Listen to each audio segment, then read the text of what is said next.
Hey, welcome to the process. My name is Dr. John Bush. Welcome to my continuation of uh, looking at the games. Week 9, I finished the Thursday game, put it up. It was kind of interesting. There were highs and lows, as usually it is in forecasting. This time we turned our attention to the three high scoring games, at least predicted by Vegas, right? It doesn't mean we predict that. It's just a frame for us to begin our learning and thinking for the weekend, right? So again, we're still not making serious decisions. We're just gathering our data, kind of gathering our ingredients for our data gumbo, and it's just got to be done just right. Sunday Sunday mid-morning, we should be really cooking on high at that point. So this is again using snaps, DAPs, Vegas, and my efficiency metrics for the games. If I get a chance, I'll do the other games, but it does suck the life out of me sometimes uh, talking about all this. But anyway, uh, first game up is Kansas City, Miami, I believe. And here we go. Kansas City 28, Miami 23. Sounds like the most exciting game on paper for the week. Lots of shootouts, great players, etc. Everything we play fantasy for this game on paper has. Now, it has to be that way, but that's kind of the frame, that's kind of the landscape that's being thrown to us. The next level is this PowerPoint slide here. This is a figure. I'll turn it into a JPEG here and put it up. This is on our Science of Fantasy Football website, so you could check it out. Top line is the Vegas. This is the oh so fun bleh foreign game 9:30 a.m. Eastern Standard Time. I'm in Arkansas, so that's I don't know when that is, but that's too damn early for me. But anyway, make sure you got your roster set. KC 28, Miami 23, 2.5 points. Nobody's the has theoretical home field advantage. Vegas says 50, 51, high scoring. It's all goodness. DAPs, defense against position. How does the player's offense go against the defensive team here? So the top line is KC, and we're calling this a home game, and they'll be treated as such. I don't know if that gives them any advantages really, but it's really not a home game. I'm going to say it's a away game. Miami is the opponent. The defense is easy. Look at the green here. Offensive depths easy. Pacheco above average easy. McKinnon, there it is.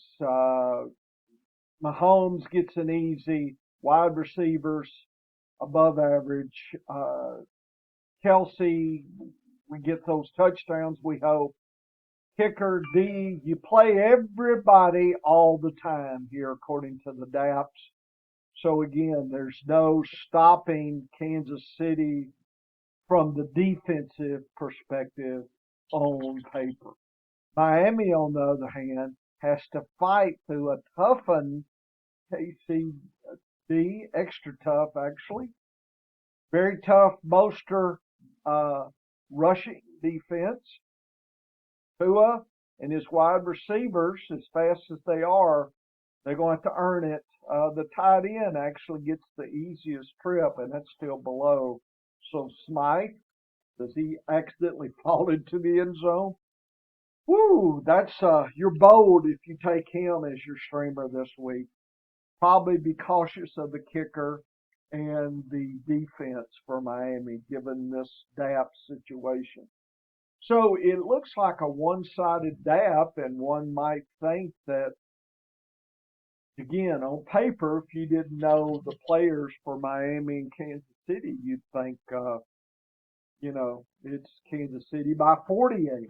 I mean, it's just, but we know that Miami is going to shake and bake and get touchdowns. I mean, you can't have Waddle, Hill, etc. Tua, the dynamic nature, not get in some points here. Just the Vegas says they just won't be able to keep up with Kansas City, and that's kind of hard to imagine given last week's Kansas City. But that's what Vegas thinks. They're assuming they're going to bounce back. Efficiency. Last three, KC has been declining. See the red. Miami's been improving. Home away splits, both teams love to be at home. So both teams are playing 17 and 22% worse being away. So that's not good. Again, KC is declining last three. Miami's improving. So we have an improving team, a declining team according to efficiency. Does KC bounce back as much as people think? Is this going to be actually closer? Be interesting to see how this goes. Rushing wise, KC has been rushing less than most of the league, a -5. So has Miami, believe it or not. KC has been passing, almost the top passing team as far as efficiency passing. Miami is a little bit below. So you're saying, hold it, they're rushing and passing below league median. Yes, this is not measuring efficiency. In other words, they don't need much efficiency to score lots of points given the speed and whatnot. But does that play out at some point? Vegas is skeptical here because they think Kansas City will turn that together. So uh, home away, really, KC doesn't really have a home or away advantage. Miami, on the other hand, so away, KC rushes less, passes less. Okay, so but not much, 15%. It's probably a wash. So they'll try to be uh, rusher and passing both. Miami, on the other hand, rushes uh, 54% less away and passes 15% more. So this formula says more passing, less rushing.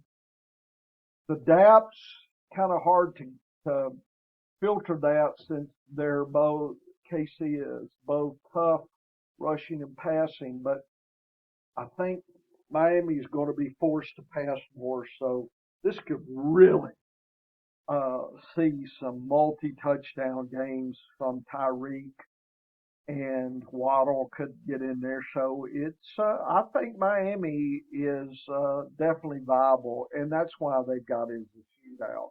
So in spite of KC's defensive potential, they are predicting lots of passing scoring from Miami, and KC is a little more balanced. Okay, that's what the efficiency says. What worries me is the declining aspects of KC. So this says it's all good and everything's sparkly rainbows, and I just don't know if I'm buying that yet. But it looks like KC's going to be wanting to pass as well, certainly to Kelp. So it could be a really passing shootout kind of game. Could be the last team gets the shot at it at winning. So that's my favorite kind of game.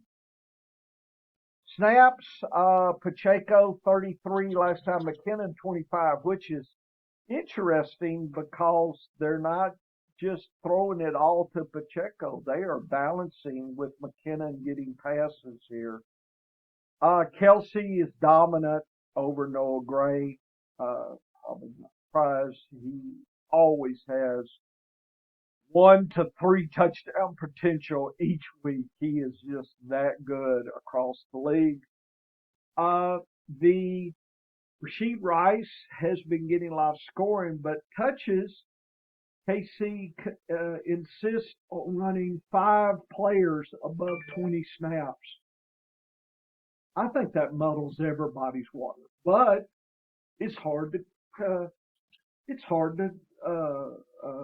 to catch all of them without the defense doesn't know who to prepare for because there's going to be 5 in and out running around. So I think that actually helps people like Rice if they can get that separation.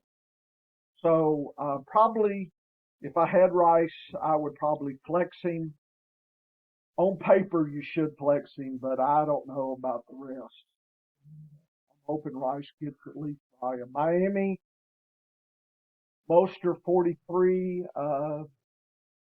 He should be running the show here. It's been a long time since we've had Devon A-Chain here. So enjoy it now. Smite has an opportunity. Don't know. We're going to see Julian Hill. He might be the blocking tight end, and they've been blocking a lot. Waddle, Hill, 1A, 1B, and Berrios.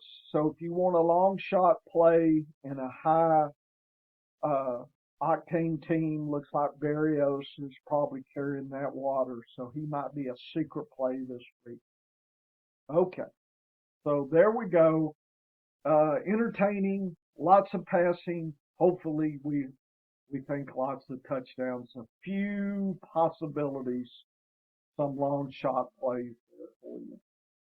Next is Cincinnati 28, Buffalo 22. So Burrow is back according to Vegas, and they're going to what? Well, Buffalo, who was considered, number 2 team in the AFC. So now Cincinnati's the number 2. It's going to be an intriguing game and a high passing game as well. Vegas says 28-22, -3 spread, 49 points. Another shootout. Now, when I say that, we still see this same kind of thing where Buffalo faces a pretty easy defense, definitely skewed to the passing. Looks like Cook or whoever is going to have to earn their biscuits against a below average tough rushing, but it looks like Allen and his wide receivers, Diggs, Gabe Davis, Shakir, whoever's on tap here. And the tight end, Kincaid, should give us lots of goodies here this week.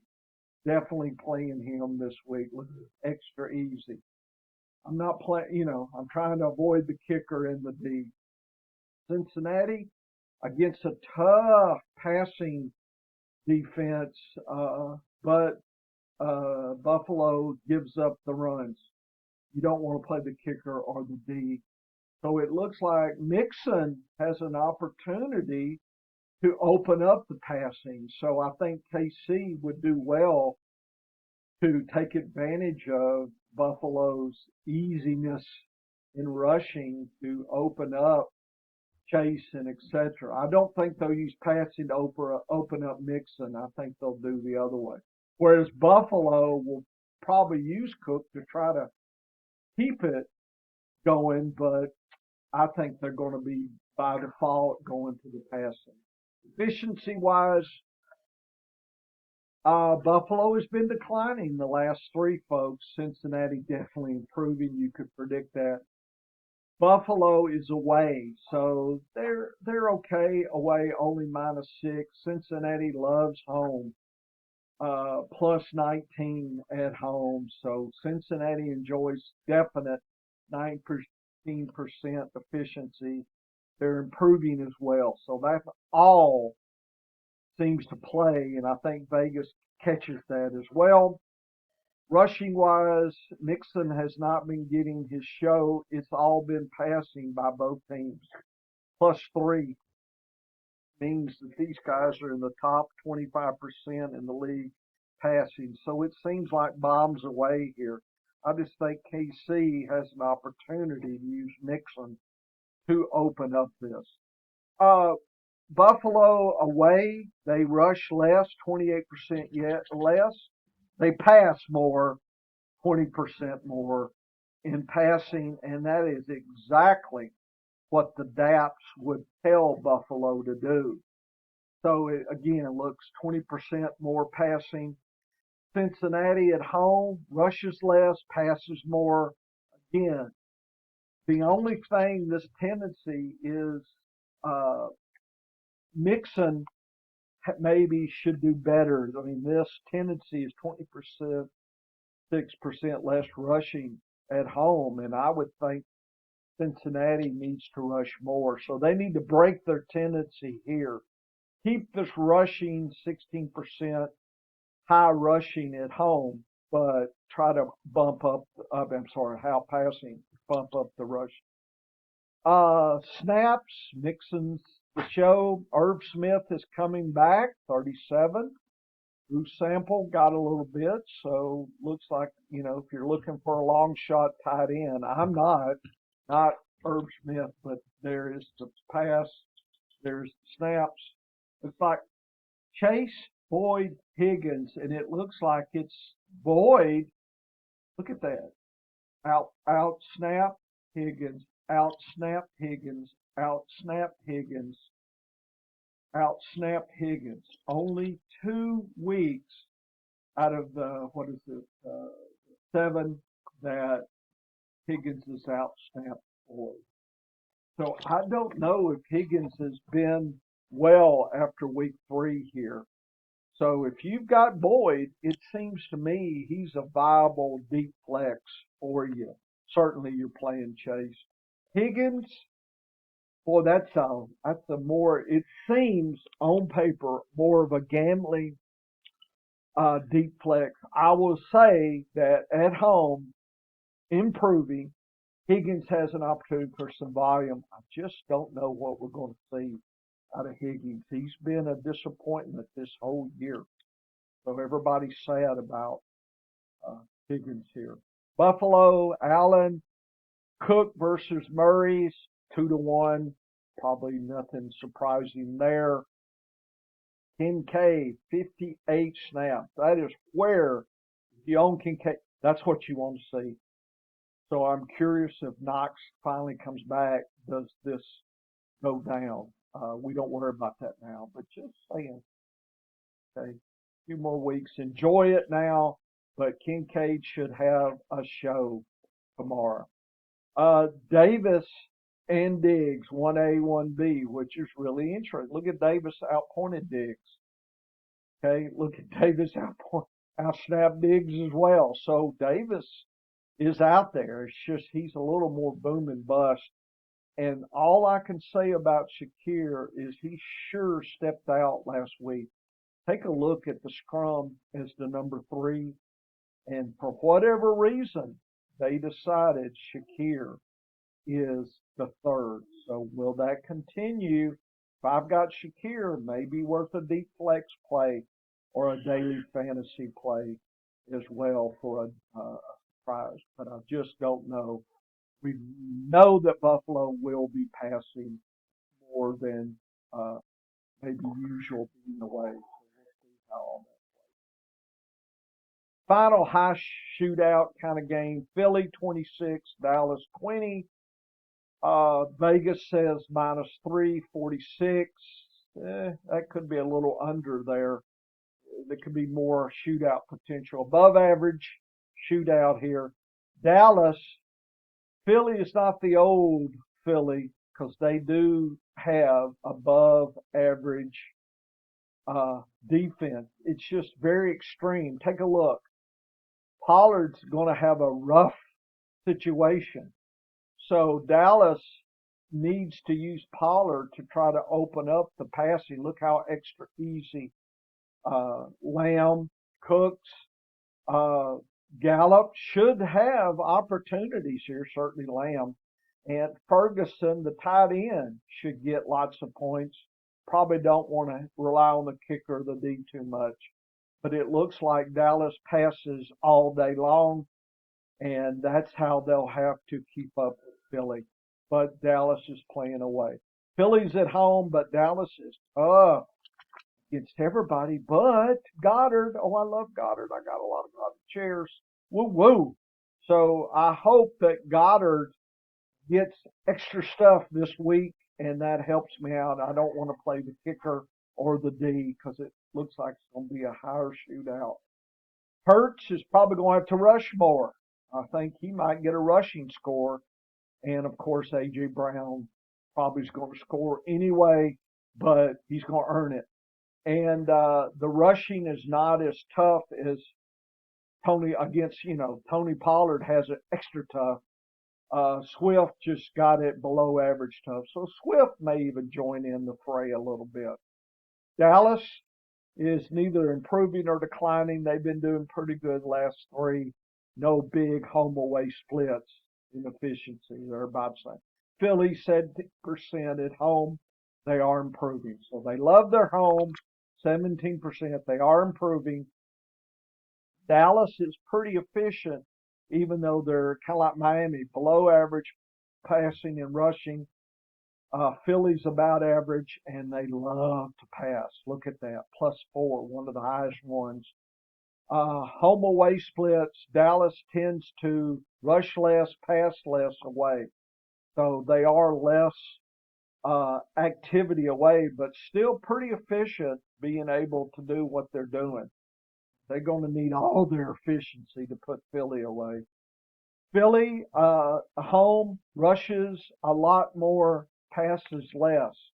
Given the DAPs, it looks like Swift will open up the passing, except for Goddard. I think Goddard and Swift are going to put pressure, and that's going to open up for A.J. Brown and Devonta Smith. So I think that's how it's going to go. I think Vegas figures that out as well.